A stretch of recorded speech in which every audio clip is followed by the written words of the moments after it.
Hello guys, today I'm gonna show you how you can remove and empty the drip tray in the Philips LatteGo coffee maker.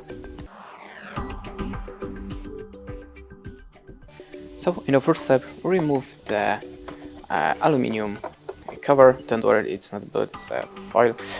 Now after that, just pull the drip tray to the front to remove it with no any problem. As you can see, we can also remove the coffee container, and there we have our drip tray. Now you can clean it and empty under the water.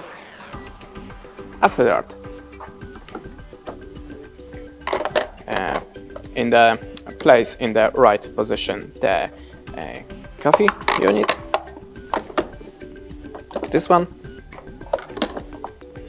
with this hole to the front, and close it with the gray cover.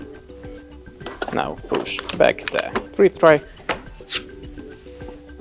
and put on the top the aluminium. And that's it. Thanks for watching, leave us a like, recommend, and goodbye.